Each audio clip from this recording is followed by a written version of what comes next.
My wife was shocked when I invited her lover's wife to a backyard party. My revenge was brutal. Everyone shocked. Full story with updates. Hello. The day it all began was just like any other. A crisp Saturday morning in early fall. I had just finished mowing the lawn and came inside to grab a cold beer when I noticed my wife Lisa sitting on the couch, completely absorbed in her phone. She was giggling at something, her face illuminated by the screen. It wasn't the first time I'd seen her so engrossed, but something about her behavior felt off. Her laughter seemed too personal. She didn't even look up as I walked past her into the kitchen. I brushed it off at first. Lisa had always been friendly and outgoing, and I trusted her implicitly. But as the weeks passed, her behavior became harder to ignore. She was more secretive with her phone, guarding it like a treasure. She started working late more often, claiming that her company had taken on a big new project. I noticed her texting in the middle of the night, something she'd never done before. One afternoon, curiosity got the better of me. Lisa had gone upstairs to shower, leaving her phone charging on the kitchen counter. I knew I shouldn't invade her privacy, but the knot in my stomach told me otherwise. I hesitated for a moment before picking up her phone. Her passcode hadn't changed. Her first mistake. What I found shattered me. A string of messages from someone named Brian filled the screen. My heart sank as I scrolled through the thread. The messages were flirtatious, peppered with inside jokes and references to late-night rendezvous. The latest text read, "Last night was incredible. Can't stop thinking about you." I felt like I'd been punched in the gut. My hands shook as I kept scrolling, my breath coming in shallow gasps. The dates and times lined up perfectly with her so-called work late nights. There were even pictures, selfies of them together, laughing in what looked like a hotel room. She didn't even have the decency to be subtle. The betrayal hit me harder than I thought possible. Lisa, the woman I'd loved and trusted for over a decade, was having an affair. My mind raced through a whirlwind of emotions, anger, heartbreak, disbelief. But most of all, I felt foolish. How had I missed the signs? How long had this been going on under my nose? I set the phone down just as I heard the water stop upstairs. My heart pounded as I forced myself to appear normal. I couldn't confront her, not yet. I needed time to think, to figure out my next move. I knew if I stormed in and accused her, she'd deny it, twist the narrative and somehow make me out to be the villain. No, I needed to be smart about this, methodical. That night, I barely slept. As Lisa lay beside me, oblivious to the storm brewing in my mind, I replayed the events of the past few months. The pieces of the puzzle started falling into place. The sudden late nights, her distant behavior, the phone she now kept glued to her side. I thought about Brian. Who was he? Did he have a family? Did he know I existed? The next morning, while Lisa was still asleep, I dove into research mode. It didn't take long to find out who Brian was. A quick search through Lisa's social media revealed him in a tagged photo at her company's holiday party last year. He was one of her CO workers, just as I suspected. Further digging revealed something I hadn't anticipated. Brian was married. His wife Karen was tagged in several of his photos along with 2 young kids. The discovery added a new layer to my pain but also sparked an idea. If Brian had a wife, that meant he had just as much to lose as Lisa. I felt an odd sense of vindication knowing I wasn't the only one being betrayed. For the rest of the day I couldn't shake the thought of Karen. Did she know what was happening? Had she noticed the same red flags I had? The more I thought about it, the more I realized I wanted to meet her. Not just to share my pain, but to plan something bigger, something that would make both Lisa and Brian regret every moment of their affair. By the time Lisa came home from her supposed errand run, I had already made up my mind.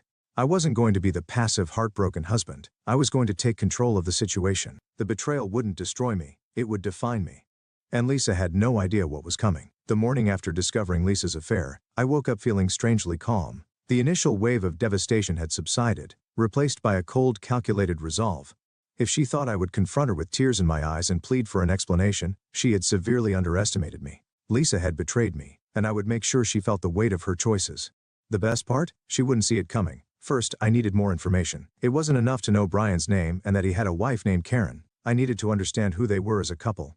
If I was going to involve Karen, I couldn't approach her with half-baked suspicions. I spent hours combing through social media profiles, their posts a carefully curated facade of domestic bliss. Karen seemed like a devoted wife and mother, often posting photos of their kids' soccer games and family hikes. The contrast between her online persona and Brian's secret life disgusted me. Using Lisa's messages as my guide, I pieced together a rough timeline of their affair. It had been going on for at least 6 months, though I suspected it could be longer. The messages were littered with mentions of hotels and coded language. What angered me most wasn't just the betrayal, but the effort they had put into hiding it. The lengths they went to deceive me made my blood boil. Once I had a clear picture, I set my plan in motion. I decided to host a backyard gathering, a casual get-together with a twist. It had to appear completely normal, the kind of event Lisa would never question. I drafted a guest list that included our neighbors, a few of Lisa's KO workers excluding Brian, and most importantly Karen. Reaching out to Karen was the trickiest part. I couldn't exactly call her up and say, "Hi, I'm your husband's mistress's husband. Want to come over for a barbecue?" Instead, I sent her a polite message on Facebook, introducing myself as Lisa's husband. I explained that we were hosting a casual neighborhood gathering and wanted to invite her family. I mentioned that we had mutual acquaintances from Lisa's workplace, which wasn't entirely untrue. Karen responded graciously, thanking me for the invitation and confirming that she and Brian would attend. The moment I received her reply, I felt a twisted sense of satisfaction. Step 1 was complete. Lisa, blissfully unaware, even helped me plan the event. She suggested recipes, picked up decorations, and chatted about how nice it would be to spend time with friends and coworkers. Watching her act so normal while I carried the weight of her betrayal only fueled my determination. I spent the next few days preparing meticulously. The gathering had to appear completely authentic. I mowed the lawn, set up outdoor lighting, and borrowed a large grill from a neighbor. The menu was simple but appealing: burgers, hot dogs, and a few side dishes. I wanted everything to feel unassuming, a picture-perfect suburban barbecue. As the day approached, I noticed Lisa growing a little uneasy. Perhaps she was sensing something, or maybe her guilt was bubbling to the surface. She asked if I had invited anyone from her work, and I casually mentioned a few names, omitting Brian's. Her face relaxed, and she smiled, clearly relieved. That moment cemented my resolve. She didn't suspect a thing. On the morning of the gathering, I made sure everything was in place. I double-checked the guest list, arranged the seating to maximize Karen's proximity to Lisa, and rehearsed the conversations I might have. Timing would be everything. My goal wasn't just to expose Lisa's affair but to orchestrate a scenario where both she and Brian were humiliated in front of Karen. I wanted them to feel the same sense of betrayal I had felt, but magnified by the presence of friends and neighbors. As I stood in the backyard surveying the setup, I felt a mix of anticipation and dread. This wasn't just about revenge, it was about reclaiming my dignity. Lisa had stolen something from me, but I wasn't going to let her keep it. By the time the sun set on that gathering, she would know exactly what it felt like to be blindsided, to have her world ripped apart in an instant. And when Karen walked through that gate, hand in hand with her husband, the first domino would fall. All I had to do was wait. The day of the backyard gathering dawned bright and warm, a perfect fall afternoon in the suburbs. I woke up early, partly because I had things to prepare, and partly because I couldn't sleep. My mind buzzed with nervous energy, going over every detail of my plan. Everything had to go off without a hitch. This wasn't just a barbecue, it was a carefully orchestrated reckoning. Lisa, oblivious to my scheming, spent the morning helping me.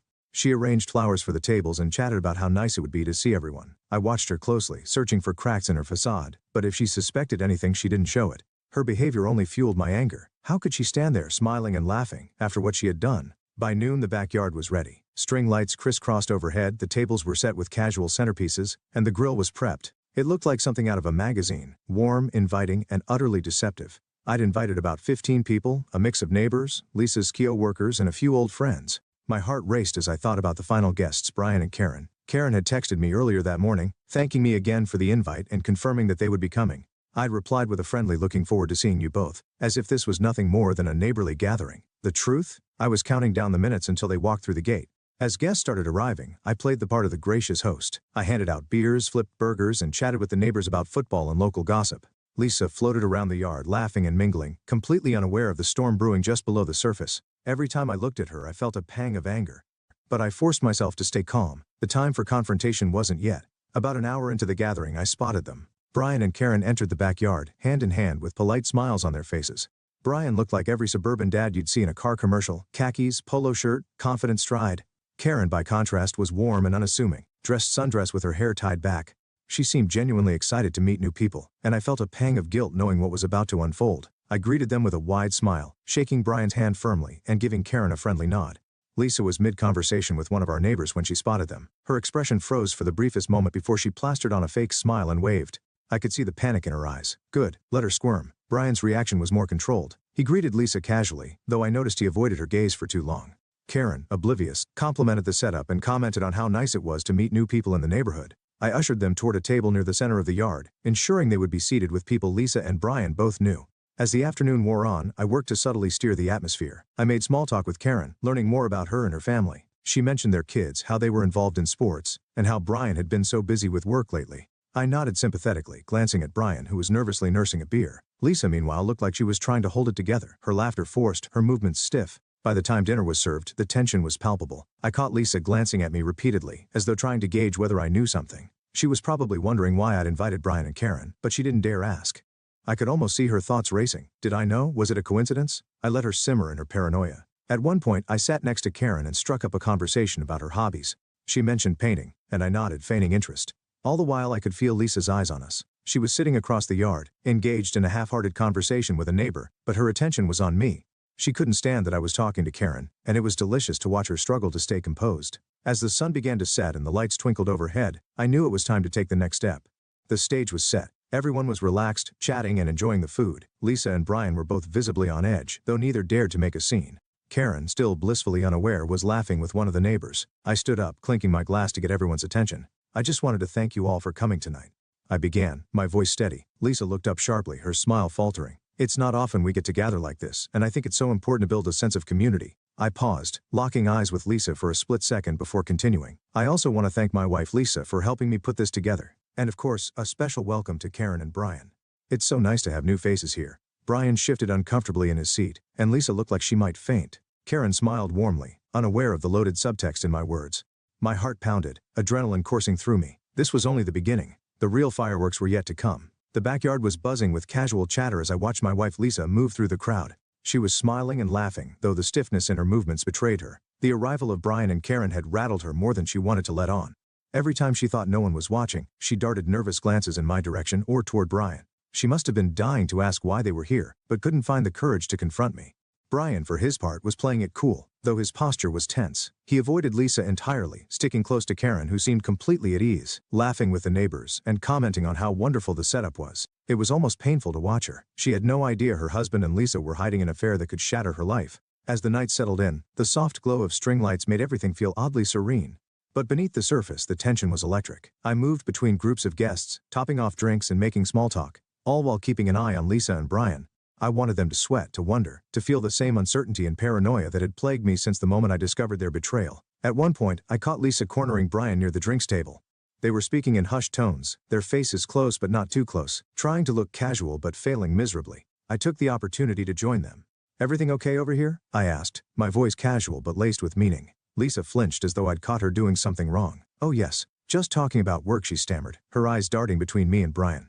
Brian nodded, plastering on a weak smile. "Work, huh?" I said, crossing my arms. "You know, Brian, Lisa's been putting in a lot of late nights at work lately.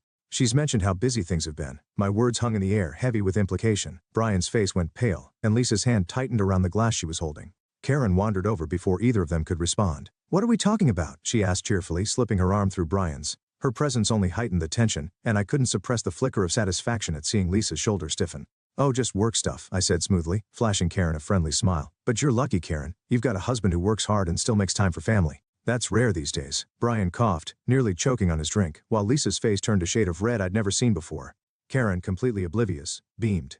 "Oh, Brian's amazing. I'm so lucky to have him." The words stung, not because they were directed at me, but because they reminded me of what Lisa used to say about our marriage, back when I thought it was solid. Before her affair gutted my trust, the evening wore on, and I continued to steer conversations to keep Lisa and Brian on edge. Every time they thought they could retreat into the crowd and avoid suspicion, I was there, hovering, listening, dropping subtle hints that only they would catch. At one point, I made sure to seat Karen next to Lisa during dessert, forcing them into proximity. Lisa barely touched her slice of pie, her hands trembling slightly as she made awkward small talk with Karen. Finally, as the gathering began to wind down, I knew it was time for the big reveal. The pieces were all in place, and the audience, our friends, neighbors, and co-workers, was primed. I had spent the night carefully planting seeds of doubt and curiosity, and now it was time to let the truth bloom. I cleared my throat, signaling for attention. "I just want to thank everyone again for coming tonight," I began, my voice steady. The crowd quieted, turning to face me. Lisa, seated near the center of the yard, looked like a deer caught in headlights. Brian, standing by the fence with Karen at his side, was gripping his beer bottle so tightly I thought it might shatter. "Hosting this gathering has been a reminder of how important honesty and trust are," I continued, letting my gaze linger on Lisa. "They're the foundation of any relationship, whether it's with friends, family, or most importantly your spouse." Out of the corner of my eye, I saw Lisa's mouth open slightly as though she wanted to say something, but couldn't find the words. Brian shifted uncomfortably while Karen looked at me with a polite smile, clearly unsure where I was going with this. "And sometimes," I said, my voice hardening just enough for Lisa to notice, "we discover things that challenge that trust. Things that force us to reevaluate who we can rely on." The silence was deafening. Lisa's face had gone ghostly pale and Brian's knuckles were white. Karen, still oblivious, glanced around, sensing the tension but not understanding its source. I took a deep breath, steadying myself for the final blow. "Lisa," I said, my tone sharp enough to cut glass, "do you want to tell everyone here about your late-night work meetings with Brian? Or should I?" The yard erupted into gasps and murmurs. Lisa's chair scraped against the concrete as she shot to her feet. "What are you talking about?" she stammered, her voice trembling. "This isn't the time or place for whatever this is." Karen looked between Lisa and Brian, confusion and alarm etched on her face. "What is he talking about?" she demanded, her voice rising. Brian opened his mouth but no words came out. He looked like he wanted to vanish into thin air. "I'm talking about the affair," I said, my voice steady despite the anger surging through me. "The one you've been having with my wife for months. I have the texts, the photos, everything." Karen's face crumpled as the realization hit her. "Brian," she whispered, tears welling in her eyes. The yard was dead silent, every eye on the four of us. Lisa looked like she might faint, while Brian's shoulders slumped into feet. I could see the horror in their faces, the dawning realization that their secret was out and their lives would never be the same. I stepped back, letting the chaos unfold. Lisa had wanted to play games, but now she was the one who had lost. And for the first time in months, I felt like I had won. The air in the backyard was so thick with tension you could cut it with a knife. Everyone had gone silent, their gazes darting between Lisa, Brian, and me. Karen stood frozen, her face pale and stricken. Lisa, however, looked like she was desperately calculating a way to salvage the moment. But there was no way out. "Let me explain," Lisa stammered, stepping forward, her voice trembling. Her eyes darted to me, then to Karen, and finally to the stunned faces of our neighbors and friends. "Explain," I snapped, my voice sharp and cutting. "What exactly is there to explain, Lisa? The secret texts? The late-night meetings? The hotel room selfies? Or maybe the 6 months of lying to me and making me feel like a fool?" Lisa's mouth opened and closed, but no sound came out. Karen, meanwhile, had turned to Brian, her expression a mixture of anger and heartbreak. "Is this true?" she demanded, her voice cracking. "Tell me he's lying. Tell me this isn't real." Brian shifted uncomfortably, running a hand through his hair as if that would somehow help him find the right words. "Karen the first," he hesitated, his voice weak and pleading. "It's not what it seems." Karen's face twisted in anger. "Not what it seems. Are you seriously going to try to gaslight me right now?" After what he just said, she jabbed a finger in my direction. Brian glanced around at the crowd, his face red with humiliation. "Can we not do this here?" he asked quietly, his voice barely audible. "Oh no, Brian," I said loudly, stepping forward. "We're doing this exactly here. You didn't care about discretion when you were sneaking around with my wife, so why should you get privacy now?" The murmurs among the guests grew louder. A few neighbors exchanged glances, some whispering to each other, clearly relishing the drama that had erupted right in front of them. Others looked uncomfortable, as though they wanted to leave but didn't want to miss what would happen next. Karen's hands were shaking as she stepped closer to Brian. "You cheated on me. With her." She pointed at Lisa, her voice rising with each word. "After everything I've done for this family, after all the sacrifices I've made for you." Lisa opened her mouth again, desperate to interject. "Karen, please, don't you dare," Karen snapped, cutting her off. "Don't you dare try to justify this. I trusted you. You came into my home, smiled at my children, and all the while you were sleeping with my husband? Do you even realize what you've done?" Lisa looked on the verge of tears, but no one came to her defense. She glanced at the guests, hoping for some form of sympathy, but all she received were cold stares. Whatever goodwill she had built in our social circle evaporated in an instant. I stood there silently, letting Karen's fury take center stage. It was satisfying in a way I hadn't expected. Watching Lisa squirm and struggle under the weight of her own actions felt like justice. She had made her bed, and now she was being forced to lie in it publicly. The neighbors began to mutter louder now, some openly discussing what they had just learned. "Did you know?" one woman whispered to her husband. "I had no idea. I thought they were such a perfect couple." Lisa finally turned to me, her voice trembling. "James, please, let's talk about this privately. We can fix this." "I can fix this," I interrupted, laughing bitterly. "Lisa, you can't even admit what you've done. Fixing this? That's not even on the table anymore. What you did was unforgivable." Karen, her tears now streaming down her face, grabbed her purse. "I can't believe this," she muttered, her voice breaking. "I trusted you, Brian. I trusted you, and you've destroyed everything." She turned on her heel and stormed out of the yard. Brian called after her, but she didn't stop. "I'm sorry." The gate slammed behind her, the sound echoing in the stunned silence that followed. Brian stood there awkwardly, his face red with embarrassment and shame. "I should, go," he mumbled, avoiding everyone's gaze. "Yeah," I said coldly. "You should." As he shuffled out of the yard, Lisa stood frozen, her eyes wide and her cheeks streaked with tears. She was alone now, the center of attention for all the wrong reasons. The whispers among the guests grew louder, their judgment palpable. "Well," I said, turning back to the crowd, "thanks for coming, everyone. I think we're done here." One by one, the neighbors and friends began to leave, some offering me awkward pats on the shoulder or murmuring their condolences. No one looked at Lisa. No one offered her comfort. By the time the yard was empty, it was just the two of us. Lisa stood by the table, her arms wrapped around herself. "James," she whispered, her voice small, "please? We can talk about this." I cut her off, my voice cold and final. "No, Lisa, we're done. You made your choice. Now you get to live with the consequences." I turned and walked inside, leaving her standing there in the dark. For the first time in months, I felt a sense of closure. This wasn't the end I had envisioned for our marriage, but it was the one she had earned. And for the first time since discovering her betrayal, I felt like I could breathe again. The house was eerily quiet that night. Lisa stayed outside long after everyone had left, probably trying to gather herself. I didn't care. I locked the door behind me and went upstairs to our bedroom. It didn't feel like mine anymore. Nothing in this house did. Everywhere I looked, there were reminders of the life we had built together, a life she had shattered in pursuit of something cheap and fleeting. I sat on the edge of the bed staring at the floor, the events of the evening playing over and over in my mind. I thought I'd feel triumphant, vindicated even, and to some extent I did. Lisa had been exposed, her web of lies unraveled in the most public way possible, but now that the dust was settling, a deep, aching emptiness crept in. I had loved her once, trusted her completely. That trust was gone, and with it, the foundation of everything we had shared. Lisa finally came inside a couple of hours later. Her footsteps were hesitant, and she didn't come upstairs right away. I could hear her in the kitchen, probably pacing or nursing a drink. I knew she'd come eventually, that she wouldn't be able to resist trying to fix things. But I was done. When she finally appeared in the doorway, her face was pale, her eyes swollen from crying. She looked at me like a child who had been caught stealing, equal parts ashamed and desperate. "James," she began, her voice hoarse, "I know I hurt you. I know I've made a terrible mistake. Can we talk about this, please?" I stared at her, my expression blank. "Talk about what, Lisa? About how you lied to me? About how you threw away our marriage for some fling? What exactly is there left to say?" She stepped closer, her hands clasped together as if in prayer. I wasn't thinking clearly. "It was stupid, James. I swear it didn't mean anything. It was a mistake." "A mistake?" I laughed bitterly. "A mistake is forgetting to turn off the stove. A 6-month affair isn't a mistake, Lisa. It's a series of deliberate choices. Choices that you made over and over again, knowing exactly what you were doing." Tears spilled down her cheeks, but I didn't feel sorry for her. "I was lonely," she whispered, as though that would justify everything. "We'd grown so distant, James. I felt like you didn't care about me anymore." "Lonely," I repeated, incredulous. "And your solution was to destroy everything we've built?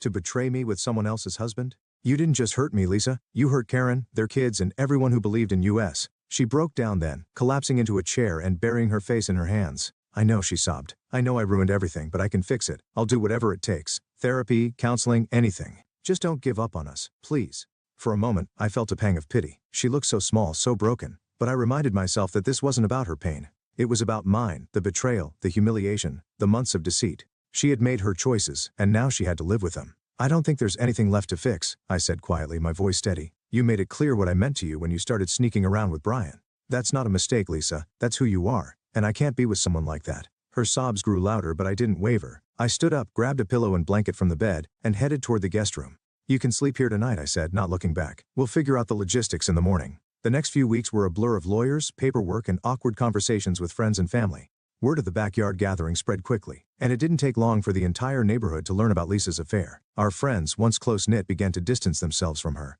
Karen, understandably, cut all ties with Lisa and filed for divorce from Brian almost immediately. The ripple effect of their betrayal was far-reaching, affecting not just them but everyone around them. Lisa tried to salvage her reputation, but it was a losing battle. She moved out of the house within a month, taking only what she could carry. The silence she left behind was deafening, but it was also a relief. For the first time in years, I could breathe without the weight of her lies pressing down on me. Karen and I spoke a few times in the aftermath, mostly to exchange information about the affair and to commiserate. She was heartbroken, understandably so, but also fiercely determined to move forward for the sake of her kids. I admired her strength and found some solace in knowing I wasn't alone in my pain. As the weeks turned into months, I began to rebuild my life. The house, once a reminder of betrayal, became my sanctuary. I painted the walls, rearranged the furniture, and threw myself into hobbies I had neglected for years.